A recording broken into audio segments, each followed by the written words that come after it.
showing that it is 6:30, so we're going to go ahead and get started. Let me just pull up a couple things here so we're ready to roll.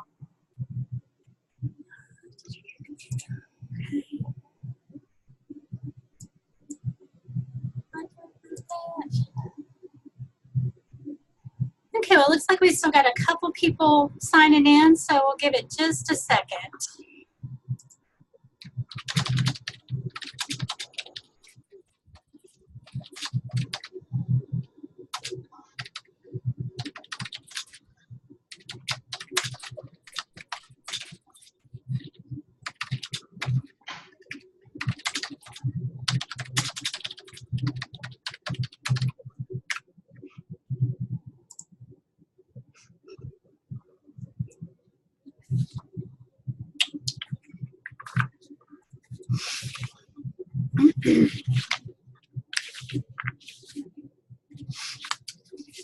Okay, so let's go ahead and get started, and people can just come on in whenever they're ready. First of all, tonight we're really going to be focusing on sort of the foundation, I guess, on how you can effectively plan, create, and implement a PLC.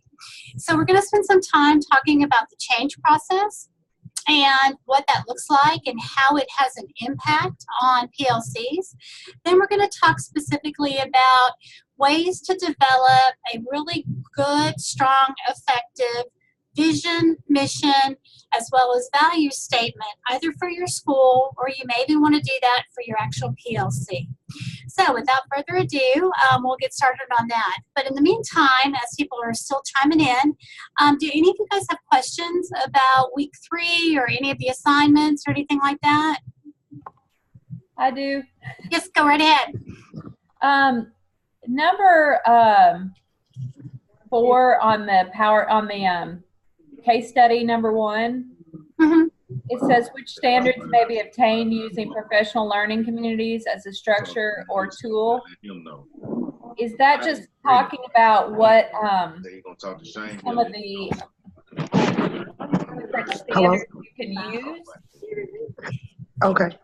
Yeah, you know, I mean, quite honestly. Okay. Somebody's going to come. I'm here. I'm in class. I told him, Hold on. Sorry, had to mute somebody. You know, honestly, Stacy, I think that pretty much any standard can be addressed through a PLC. I think it's more a matter of how you decide to go about addressing it. Okay, so but we're choosing like the ISLLC standards or so, one of those? Yeah, you can choose one of those. You can choose the Louisiana teacher standards. You can choose SLLA standards. Any standard is fine. Okay. You know, but like I said, just make sure that it's something that you feel pretty comfortable in dissecting and then how you're going to use it and apply it. Okay, so that's for, it's kind of like you're planning that PLC for that standard. Exactly. Okay, but that's different from the crosswalk ones we're doing. Yeah, the crosswalk is nothing more than how you would unpack or break apart a standard into its component parts, then give me just a very, literally it's one box. Tell me what kind of PLC is going to address that standard. So obviously if it's a kindergarten student standard, the kind of PLC that's probably going to address it is the kindergarten team. Or Okay. kindergarten PLC. Okay. And when it says activities, just give me a couple of kinds of things that kindergarten PLC might do to address that standard. And it may be lesson planning. It may be looking at student work samples. There's a million different, there's not a right or wrong answer. It's just your thoughts and ideas. Should we choose different standards for like different grade levels or should we, it doesn't matter? It doesn't matter to me. If you are teaching and you are interested in the standards that relate to your grade level, then, choose that because you might actually be able to apply it and use it. Okay. But if you're in a different position where you're not necessarily in the classroom every day and you're responsible for, let's say, a 3-6 program or a 3-5 program, you may want to look at standards from each grade level. But I don't care either way. It's really up to you. Okay. And last question, we do 4 of those for the classroom and 2 crosswalk ones from one of the the ISLLC standard or something, right? Yes, that is correct. Okay. Now, when you do the PowerPoint, you just pick one of those standards that you've done. You don't have to do all of them. Okay, great. Okay, thank you. You're welcome. Any more questions? I see Candace typed in about how many standards do we choose for the PowerPoint? Just one. Okay, well, if you guys are ready, then I'm going to go ahead and I'm not going to read to you, but I do want to spend some time talking about the foundations of a PLC. So I'm going to share my screen, and that way you don't have to look at me all night. So let's talk about a PLC.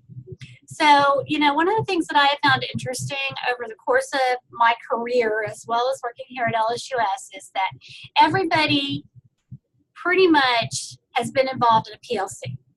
They may not have called it a PLC, they may have called it by another name or term, but everybody's been involved in some sort of a collaborative group that was responsible for working on a topic or a series of topics, etc. I find it interesting, though, that, you know, PLCs have been around for a really long time. This is not a new idea or concept. They've been around, you know, oh gosh, going on 20 years, I guess. But so many people have misconceptions, misunderstandings, and misinformation, quite honestly, about a PLC. And when that happens, you often see PLCs implemented very ineffectively. And so people say, oh, I hate PLCs, or they'll say, you know, it's just a waste of time. And it's because that we really don't understand what they are, their purpose, or how to go about creating one effectively. So tonight we're going to talk about those sort of foundational pieces that are absolutely essential to creating a highly effective and efficient PLC. And at the end of the day, a PLC is only as good as the members, the planning, and the work that goes into it. So let's talk about creating a PLC. What is the first thing that you would have to do? Well, according to the research, before you can actually create a PLC and implement it, there's a lot of pre-work that has to happen. Now, in working with principals and teachers and others, you know, a lot of people think, oh, well, that just means I decide who's on the PLC, when they're going to meet, and what room they're going to meet in. That's the pre-work. If that's all you do, don't be surprised when your PLC is not very effective. There is so much more that needs to go into that. You know, I'm a huge fan of Stephen Covey's work, and in his book, you know, The 7 Habits of Highly Effective People, he talks about spending the bulk of your time in planning and preparation. It's the same idea when it comes to PLCs. If you will spend the time on the front end doing this work, I guarantee you your PLC will be not only more effective, it will also be so much easier to manage, and you will have less resistance. So, like I said, if you don't spend the time and attention, just know that there's going to be a problem. So, thanks, Stephen Covey. Sorry, my computer's being funky. There we go. So, before we even get into the planning components and the pieces that make a PLC effective, let's talk about change. Now, you may learn about change in other courses or whatever, but a lot of people forget that understanding the change cycle, particularly as you're planning and thinking about a PLC, is really, really important. So, like we talked about, the easy part is we know that we need to plan a PLC and there's going to be people involved. But I think you have to really stop and think about whether it's an administrative PLC or it's a grade level PLC, or if it's maybe a professional learning community that includes teachers across grade levels. You have to know who the people are. You have to know how you're going to divide them or group them into teams. But don't forget to also think about other stakeholders. Because while the work of a PLC may be with a small group of individuals, the work that they're doing may have a bigger, broader impact. And so we have to think about those additional individuals, including parents, sometimes students, central office stakeholders, community members, that might be impacted by the work. The other thing that you need to do is, as you're thinking about this, what are those things that you are really needing that PLC to accomplish? So where are you right now? You know, any good project starts with a needs assessment. And it doesn't have to be something really hard. You know, you can develop a survey. There's a lot of different ways to do it. But I'll tell you, my favorite, that's extremely simple, is as I'm getting ready to embark upon a project or I'm going to be developing a new PLC, I just sit down with all those stakeholder groups and we do a very simple plus delta activity. What is the plus? So, you know, I may tell them, okay, we're really struggling in math with our students doing well on measurement. And while that's primarily a math teacher problem, it really is a problem that can be assisted by support and help from others. You use measurement in science. You can certainly use measurement in physical education. You might use it in art. So I would bring those stakeholders together, and the first thing we would do is list everything that's working well in the way that we teach measurement. So those are your pluses. Then we're going to do the deltas, which are all those things that aren't working very well or we feel like our gaps are missing. And we're going to develop that list, and it's simply a brainstorming list. Then from there, that needs assessment becomes, we're going to prioritize those needs, because if you've got a list of even 10 needs or 5, you don't want to try to tackle all of those at once. So you prioritize them and do what is going to be, first of all, the lowest amount of effort, but the highest yield. And we'll talk more about that later on. In addition to doing that needs assessment, you also need to gather baseline data and information. So for example, questions you might want to be asking are, what's our knowledge or understanding? As we talked about in Plus Delta, what's working well currently, and what needs to be changed? And for me, this is a really key question. What is it that's needed to help us move from where we are right now to a new state of being? Okay? And guys, jump in if you have questions. So tonight we're going to talk about, I know, 3, 6, 8 different change models. We're not going to go into a lot of depth on any of these, but if you just really like this stuff, you can always do some Google searches on them. But primarily we're going to talk about, like I said, these are the most 8 common that people use, and we'll talk specifically about what each one of those is in terms of how they're defined. So let's start with Lewin's. This is actually one of the most popular models. It was developed back in the 1940s, and it looks pretty simple on the surface. So there's 3 parts to Lewin's model for change. The first one is called unfreeze. The second one is called change, and the third is called refreeze. Sounds pretty simple. But if you think about an ice cube, so you have an ice cube and you take it out of your refrigerator. First thing you're going to do is unfreeze it, and it's going to change states. Okay, it's going to become water. Then when you're done, or you decide, oh gosh, I've got this puddle of water, I really want it to be an ice cube again, you put it back in the freezer and freeze it as an ice cube. So in his model, the unfreeze part is how you look at things that are done. It is that needs assessment piece. So we've got these particular problems or this project that we're looking at, and we're going to take it apart piece by piece. And we're going to look at not only the elements of that problem, but also the people that might be involved in addressing the problem, creating the problem, etc. So that's kind of that pre-work piece. Then the next thing you're going to do is you're going to actually change. So in this part of the change cycle, you are making new ideas, you're creating something, you're developing a plan, etc. But you have to make sure during this stage there's communication, there's support, there's transparency, and that you are really addressing all of your stakeholders so that you can actually affect a positive change. Then the third step is what he calls refreeze, which is basically, okay, we got this problem fixed, we're going to freeze it and move on to our next problem. Okay? Sounds pretty straightforward, a little more complex than that in implementation.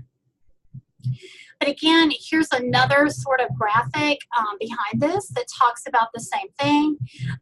And like I said, we just basically went through that. Now, one of the parts, though, that is oftentimes missed when people use this model is when you get to the refreeze stage, a lot of people forget to do the celebration. So I don't know if you've ever had that experience. You and a group of coworkers have worked really, really hard on something. You come up with this great plan. You're implementing it. It's going really, really well, and everybody just forgets to say, woohoo, or to thank the people or to make a big deal about it. But if you want change to be really ingrained in a school's culture, make sure you spend time with celebrating those successes. Okay, so that's Lewin's model. The next one is called the McKinsey 7S model. So I'm not a big fan of this one, so I probably won't do it justice. But basically, the McKinsey 7S model, you don't do a lot of deep analysis and you don't make kind of big moves, but it is a good tool if you're trying to see if you have coherency within your organization. Now, I use the word company, but same thing. It doesn't matter whether it's a company, a school, a family, whatever. How coherent is our organization or our groupings? So if you realize that, you know what, we've got that our fifth grade math teachers are doing a bang-up job with our fifth graders, but they're really not as prepared as they need to be when they go to sixth grade. So maybe there's not coherence between that fifth grade curriculum and the sixth grade curriculum. So we know we need to change something about it, but we're not sure at all how to do. So what you may want to go through is look at the strategies that you've been using and think about what are some we might want to use in the future. How are we structured? Maybe we just need to get those fifth grade teachers and those sixth grade teachers together to talk and to plan. That may solve our problem. Maybe it's something in the system.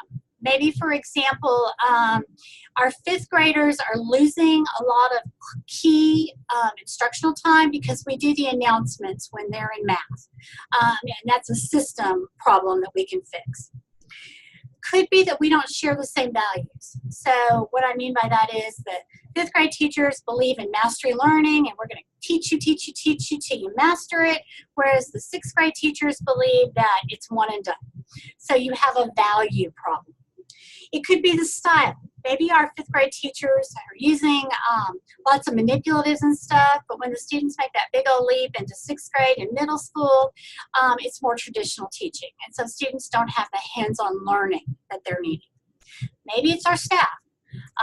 Sometimes we just don't have the right teachers in the right seats, and we need to really look at staff issues. Or it could be skill sets.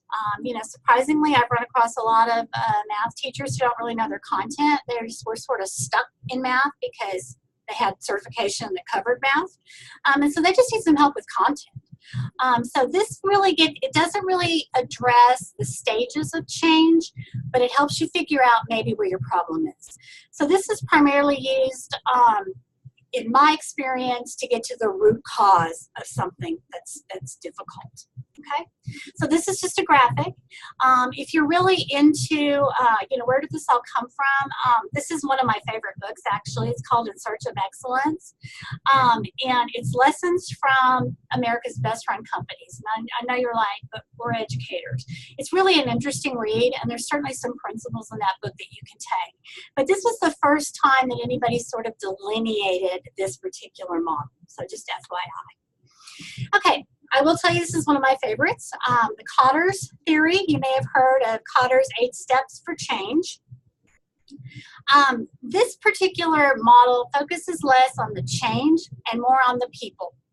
In education, I'm sure we can all agree that we are in the people business. We're not out there producing widgets that are all going to be the same in uniform and start with the exact same raw materials. We are very much in the people business, the human business. So even though this kind of starts at a top-down view, one of the things I particularly like about it, and again, I'm giving you my bias, but it does create kind of a sense of urgency. And then once you get that going, you can build momentum. So for example, how do you do this? Well, number one, it does create a sense of urgency, but you build coalitions. So you spend intentional time getting buy-in. It helps you to form a strategic vision, which is essential in the PLC business. And it really does help you to kind of identify what are obstacles and barriers, what are opportunities, and we get lots of short-term wins. So whenever you're trying to impose change in a system, short-term wins can make you or break you. It also allows you to create this sort of synergistic collaboration with your stakeholders. So very, very helpful, particularly if you're dealing with a real world, right now kind of problem. Okay, so this is sort of how Cotter's theory plays out. And, you know, I'm not going to read this to you, you guys can read it, but it literally is an 8-step process. And, you know, you can jot this down on a piece of paper and be like, okay, how am I going to create a sense of urgency? Well, I could do this. You know, then let's say I was down to number 5. How am I going to remove barriers and reduce friction? So like I said, if you're a concrete, sequential, or linear kind of thinker like I am, this is like something that you just love. You're like, oh, step 1, do this. Step 2. And you fill in the blanks and then can implement. Okay. This book, this particular model is really outlined in Cotter's book called Leading Change. So if you're thinking about the SLLA or other tests along down the line, this is definitely a book I would recommend. Okay. The next one's called the nudge theory. It's not even an actual plan, it's really just a theory. So there's not a model that you can follow or a steps, but it's kind of that mindset that I can nudge people into doing what I want them to do. So I'm nudging them into change. The analogy I always used to use when working with my stakeholders and stuff was it's sort of like that used car salesman. And I, you know, if any of you were used car salesmen or, you know, have those in your family, you know, please, no disrespect. But I always encourage people, if you're thinking about and you're trying to figure out what the nudge theory looks like in practice, go to a used car lot and pretend you're going to buy a used car. And watch, be like the best observer ever, how the salesperson will immediately size you up and figure out what it is that you want or you think you want in a used car. When you are that observant and you're able to pick up those cues from people that kind of make them tick, that's how you use the nudge theory. You don't tell people what to do. You don't tell them how to change. You create a condition where they're like, we need to change this. And so how do you present that? So going back to my used car salesman analogy, you know, one of the things that a used car salesman might notice is that you've got small children. So they're immediately thinking, minivan or SUV or large family vehicle. And so they're going to present those kinds of vehicles as opposed to the 2-seater sports car. Okay. So nudging, like I said, not a model. There's not a step-by-step process. It's really kind of getting inside people's heads and figuring out what it is that they maybe need as a reward or what it is their passion, you know, et cetera, to push them into the change. But ultimately, it has to be the change you want. Because if you're not careful with the nudge theory, people will change, but it may not always be in alignment with your school's vision or your PLC's, you know, standards or anything like that. Okay, so nudge theory. Again, I'm not going to go through all this, but you know, you do have to listen a lot. You have to make sure that once you kind of nudge people into the change, you're pulling away obstacles and barriers for them, and you have to make sure that you're constantly reinforcing what it is that you want people to be moving towards, as opposed to just leaving it wide open. Okay, that's what it looks like if you are a graphic organizer kind of person, and this is the book that accompanies this model. Okay, the next one is called the ADKAR model. It was created by Jeffrey Hyatt. He is a very well-known business person who's founded lots of companies and things like that.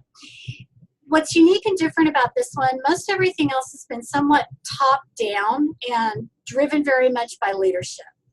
The idea behind the ADKAR model is that it really is a bottom-up process. And it focuses more on the people who are involved in the change and allowing them to determine how to go about doing it. So there's 5 goals that have to be accomplished in this model.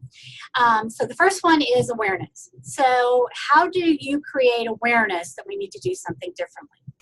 There has to be desire, and there also has to be knowledge.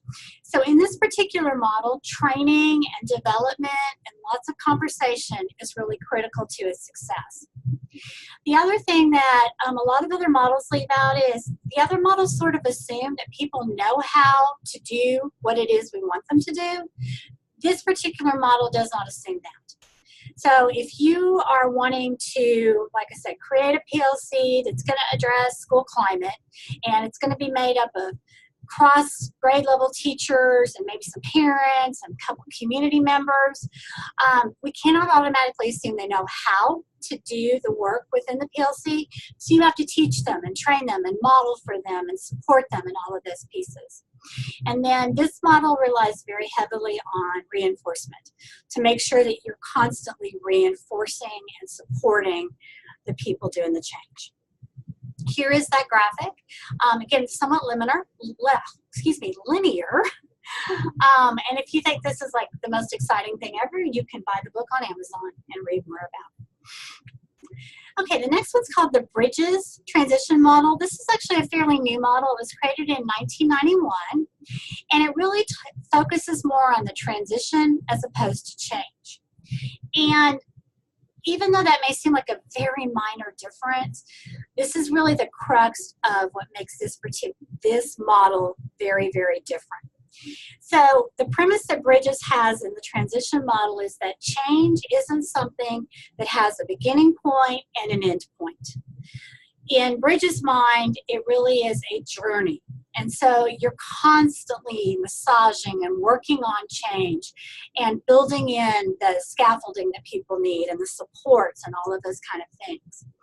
The nice thing about this particular model is that it does pay attention to people's emotional investment as well as how they react to change. A lot of others just kind of like just implement the model and it'll all be fine.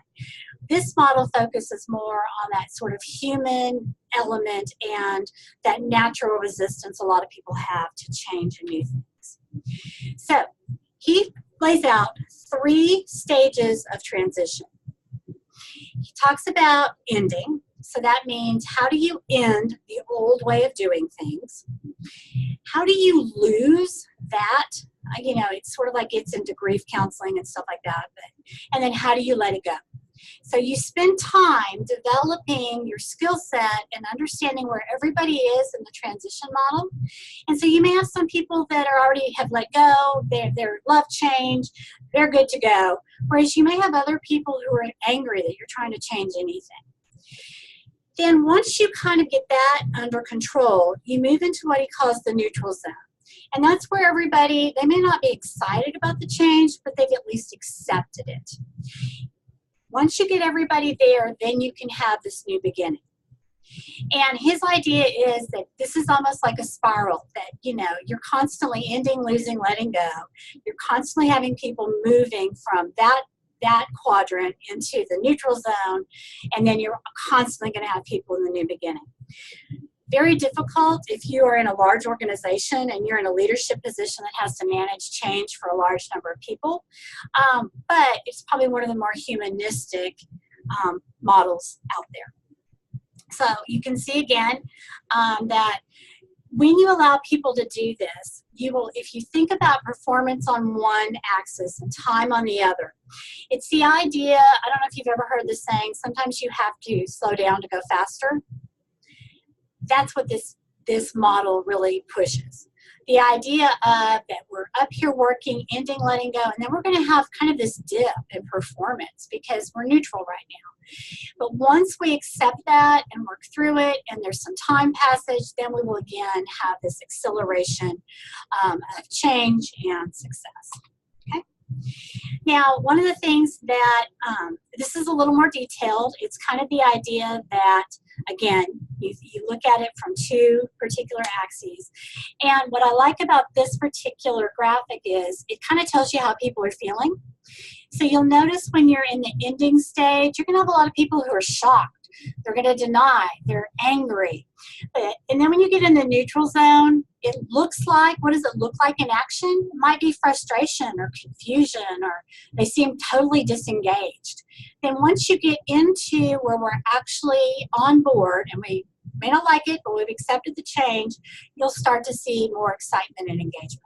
So I like this particular graphic because it sort of ties what it looks like as you're observing the people you're working with. Okay, this is Kubler-Ross's change curve. This is probably the one used most frequently, and whether you realize it or not, you're probably most familiar with this model. Elizabeth Kubler-Ross was a psychiatrist, and she developed this model when she was doing research on grieving. She actually wrote a book on death and dying, but what she did was sort of take that emotional response to death and to grief. You know, that's a massive, unexpected, oftentimes, change. So her premise is that people are ultimately responsible for carrying out the change. I can mandate it all day long. That doesn't mean it's going to happen. So what she says is that you have to understand, kind of like in that last graphic we looked at, that people are going to exhibit different emotions and behaviors depending where they are in the change cycle. So if you're familiar with the stages of grief, this is probably going to look fairly similar. But when you come in and you make a massive change, a lot of people are going to deny it. I'll give you a good example. When I was a high school principal, it was a particularly difficult budget year for us from the state. Our state funding was being cut pretty dramatically. So we had to, as a result of that, knowing in a school district that the majority of your budget is made up of people costs. I could completely say, give you every bit of my supply budget back. We won't buy paper, we won't buy pencils, we won't do any of that. Just let me keep my teachers, and it wouldn't even come close. The average school district or school's budget is anywhere between 92 and 97% personnel costs. So when you have this massive budget cut, the number for my high school, I had 250 employees, was that we had to cut 38 positions. And we had a really successful high school and people liked being there, so I knew there was no way I was going to get 38 resignations. They weren't doing this great retirement incentive, so I wasn't going to get that. So, how do you go about getting people to understand this is a change that we have no control over? And I remember vividly when I started sharing the information with the faculty, of course, the first thing everybody said was, it's not really happening, because that's our natural response. And I kept giving them facts, and, it was all over the news, and, it wasn't just our school, it was the whole state. And so once they kind of accepted that, gosh, this is going to happen, man, were people angry. And who did they direct their anger at? Me.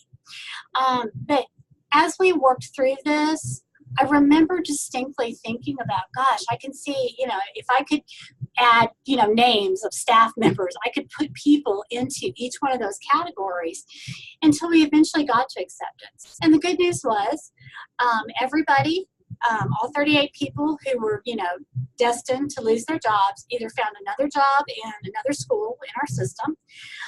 They were able to, we get a vacancy we didn't expect, we could just pull them right back in. We found a way that everybody ended up okay. It may not be what they wanted, but they at least still had employment, etc. So we were able to work our way through acceptance. Now, a lot of people also think in this model that this happens sequentially. It doesn't. You may have somebody who starts off with denial, and then they seem accepting, and the next thing you know, they're deeply and darkly depressed. So this is not necessarily sequential. Just be aware of that.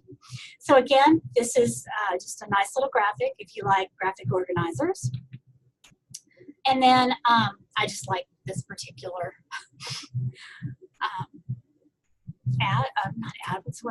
comic. So I'm not going to read it to you. And then again, even though she was a psychiatrist, and this really had to do with more about grief and how you deal with the 5 stages of grief, this is her book, but it is very applicable when you're talking about change. The next one's called the Satir change model, and it has, like Kubler-Ross, has 5 stages. And again, these sound pretty familiar. late status quo, resistance, chaos, integration, new status quo. So again, we like the status quo. We don't want to change it. We're going to resist it. There's going to be a lot of chaos. People are going to be spreading misinformation. There are going to be people who are happy about it, people that are really angry. You're going to then get to a point where everybody's integrated into the change, and then hopefully that becomes the new status quo. Okay? So again, you can see, and when you use those two axes of productivity versus time, pay attention to how long people stay in each one of those stages. It's not equal. So people really hold on to what they know, that's late status quo, for a fairly long time. And even though resistance may feel like it lasts forever because it's painful, it's really one of the shorter parts of the cycle. The next longest part has to do with chaos. So if you've ever been through massive change, maybe new leadership, new initiatives, and if you've been in education, you've probably seen 10,000 changes. Most of the time will end up in chaos. And if you don't recognize and understand that as a collaborator or as a leader, this can be really uncomfortable. But it's natural and it's normal. In fact, I would be concerned if there wasn't some chaos when implementing change. Then integration, it actually lasts about as long as chaos, and then you can see the new status quo coming on board. Okay. Another model of this, and again, that idea of sometimes you have to slow down to go faster, but it talks about as you're moving into that chaotic stage, this is where scared people quit. Sometimes that's a good thing, sometimes it's not a good thing. You'll see this big dip, but then you see this just monumental rise in how people move into the change. Okay? All right, so change, we know that's inevitable. We've talked about these 8 different models.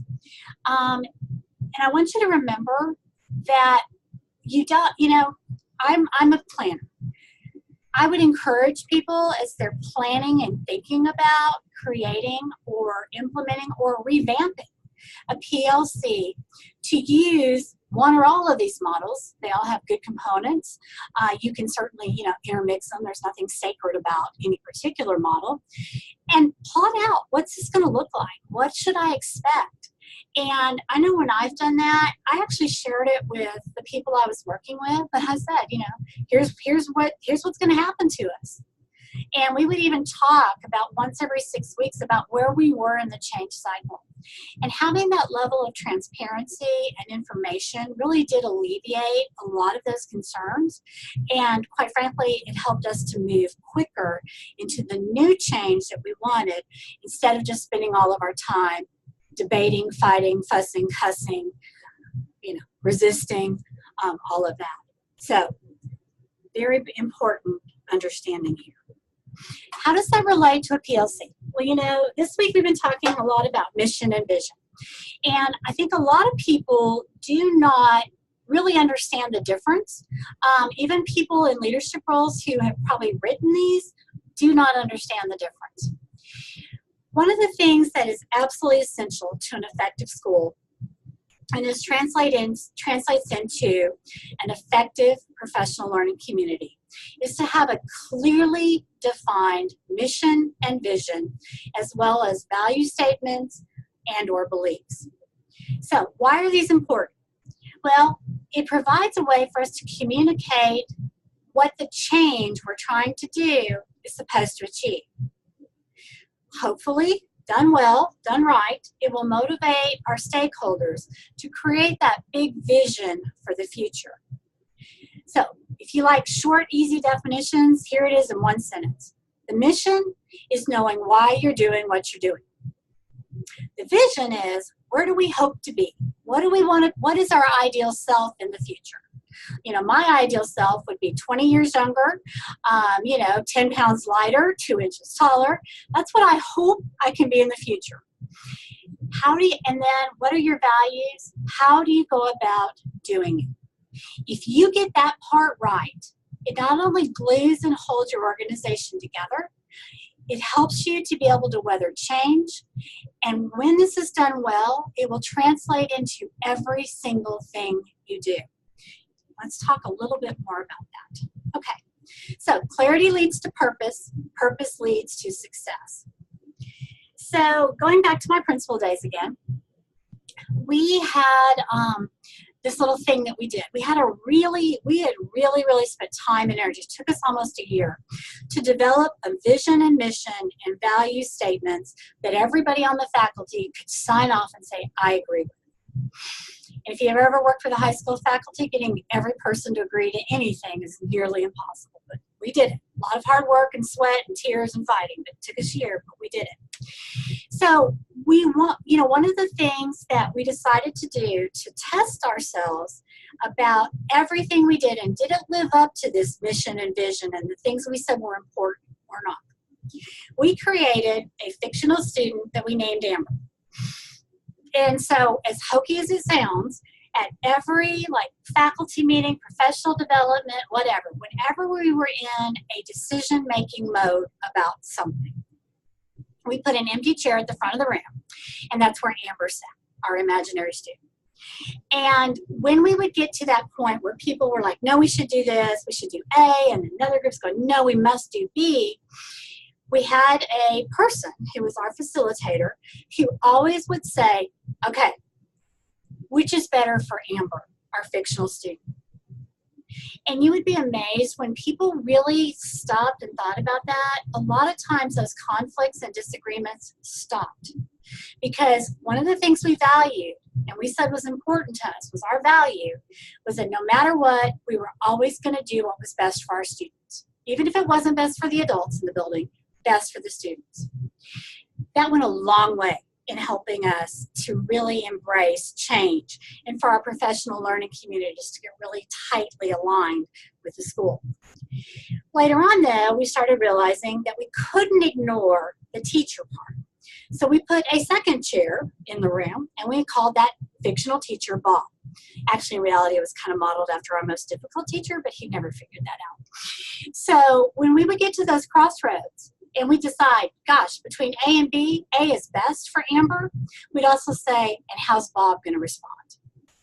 And even though we didn't change necessarily our decision, looking through the lens of Bob, who was known to be difficult and a curmudgeon and all those kind of things, we could build in pieces that would make that decision not only palatable, but able to be implemented by our most challenging and difficult teacher.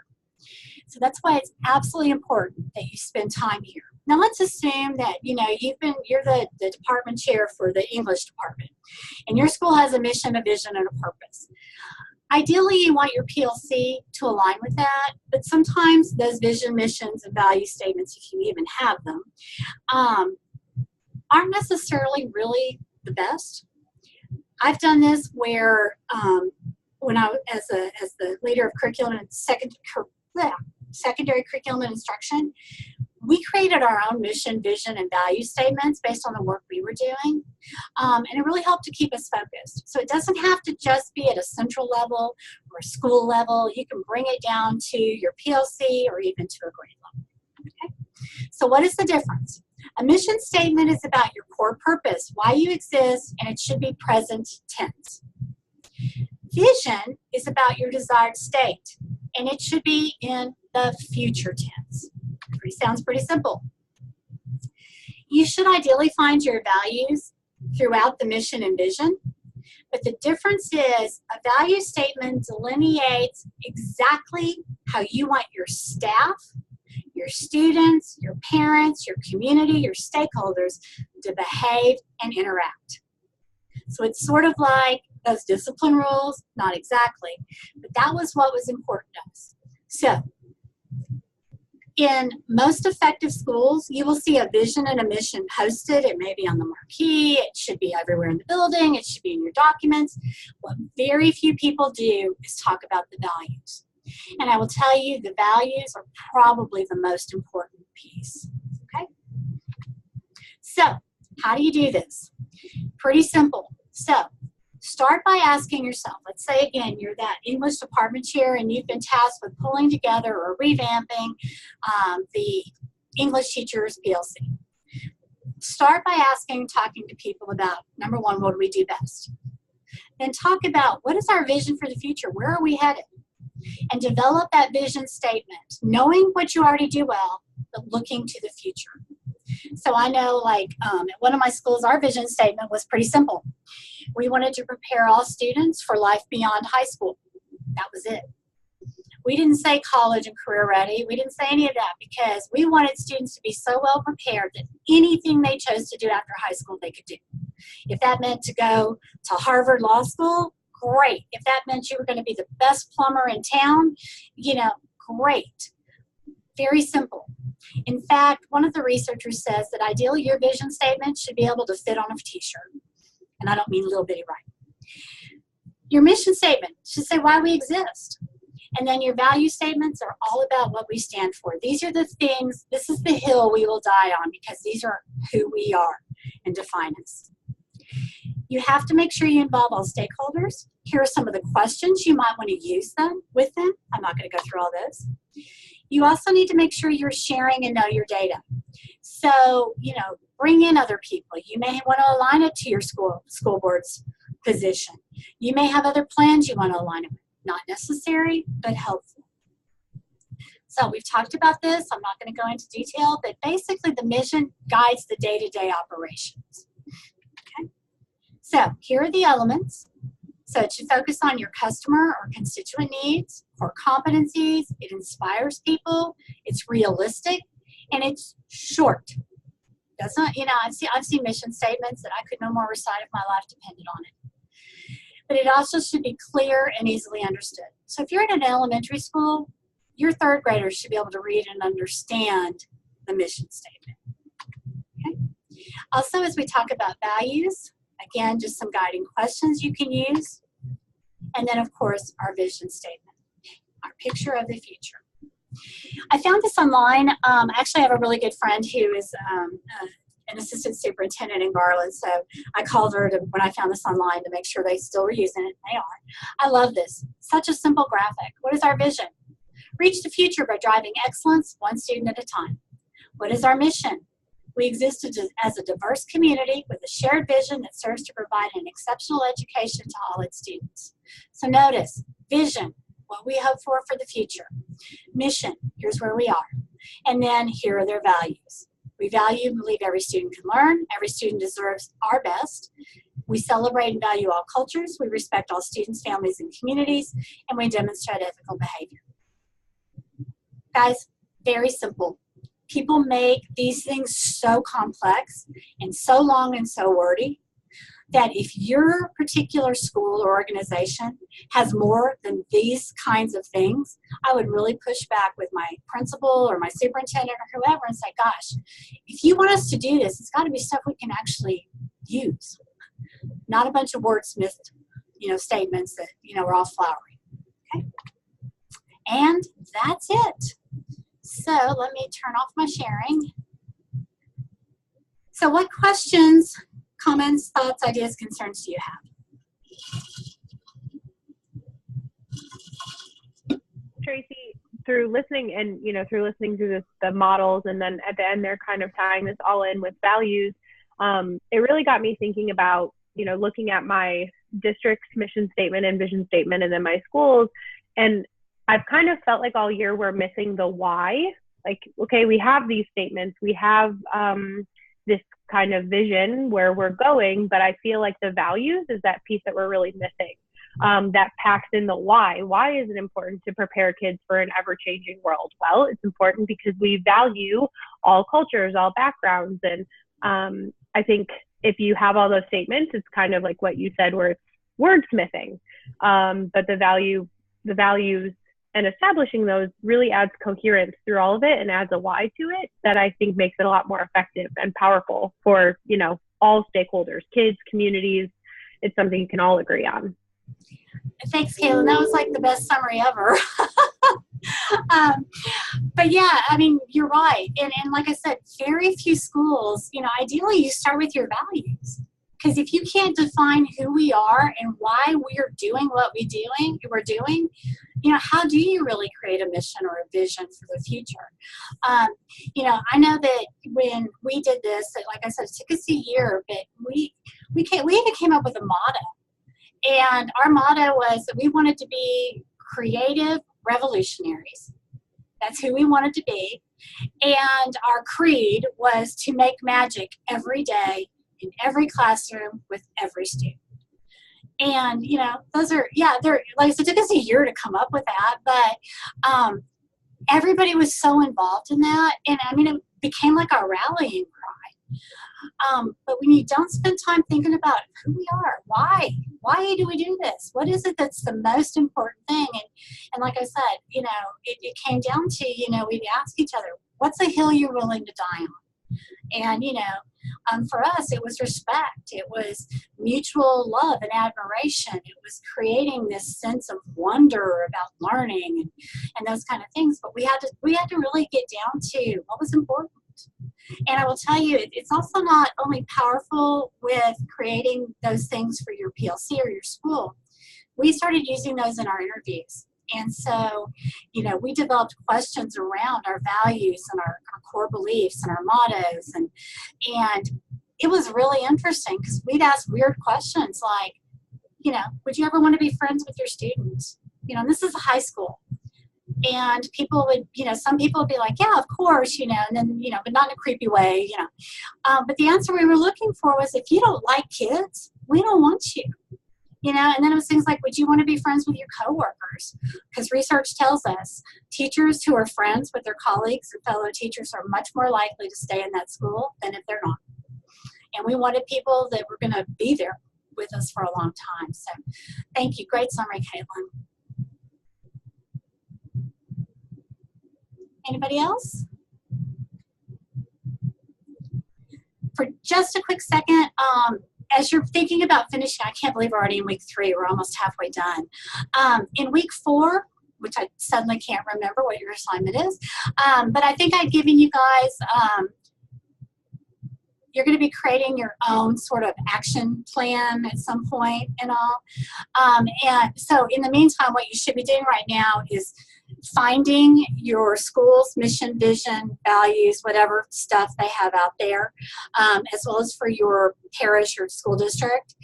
And if you don't have those or you can't find them, just let me know that, and we'll kind of work through that through an email or a phone call or whatever. But like I said, also too, even if you've got those and you can find them, start really looking at them. I mean, just really kind of think about them and dissect them, because like I said, it's really, to me, it's very interesting to see what we say we are and then to look at what we do.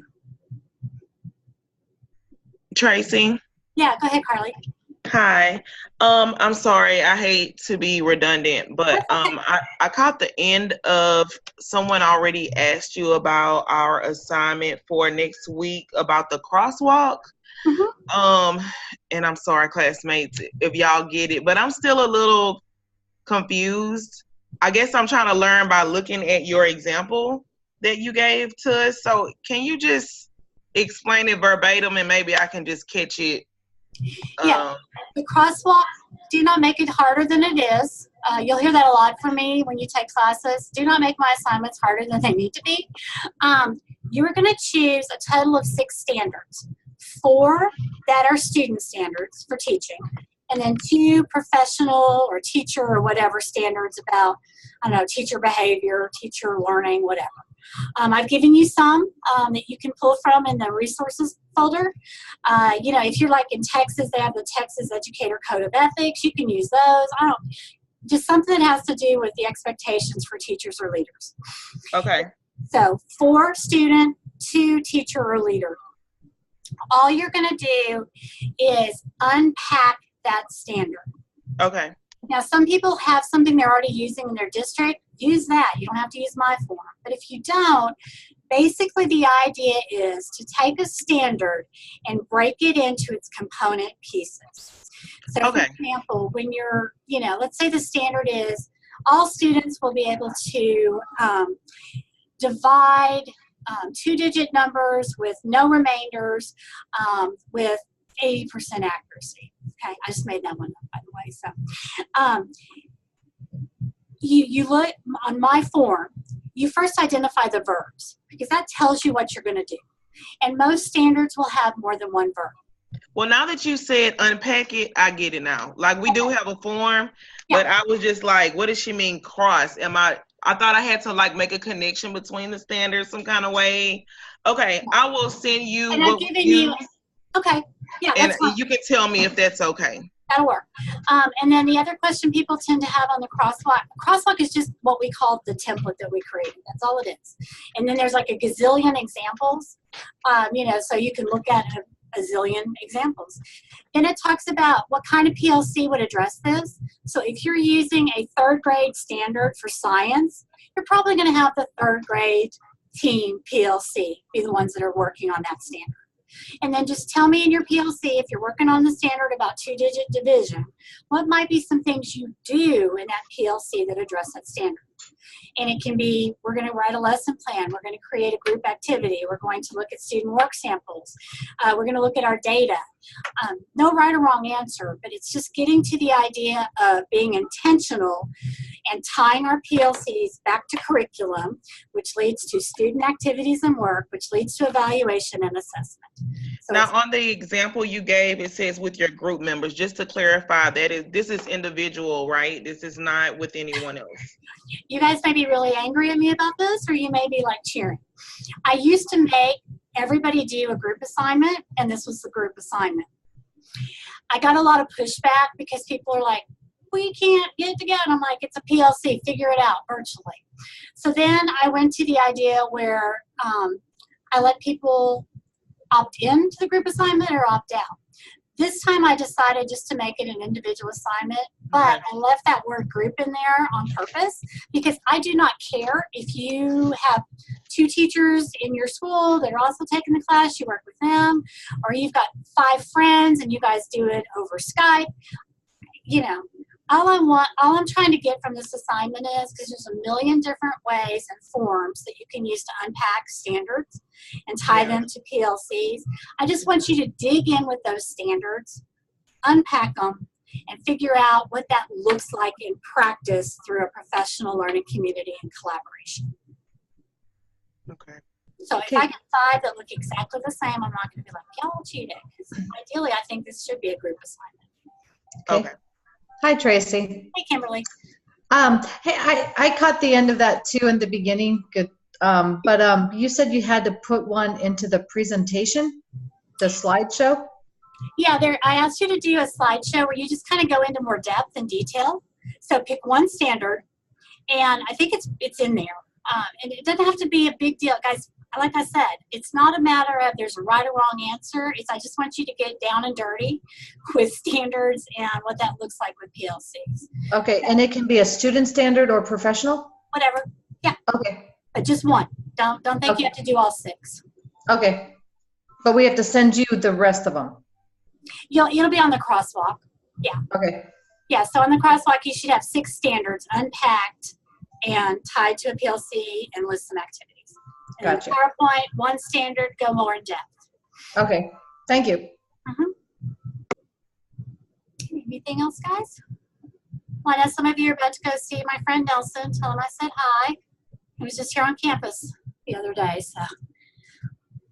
Okay, guys, well, if you don't have any other questions or whatever, you're doing great on your assignments. Just remember, don't let yourself get too far behind because it will snowball pretty quickly because we've got kind of the big stuff coming up. You've got the case study, you've got the midterm, which is the second case study, and then the final exam. And by the way, everything is open. If you find where maybe something looks wonky, let me know. The only thing that I haven't opened yet is the final, and I usually give students 2 weeks on it. Trust me, you don't need 2 weeks, but it's like I said, the only thing I kind of see happen to students is they're like, well, I'm really busy this week, and I'll do that next week, and they're like, oh crap, there's like a ton all of a sudden. Okay, so you work ahead if you can. If not, you'll be fine. Okay, guys, well, I'm going to turn off our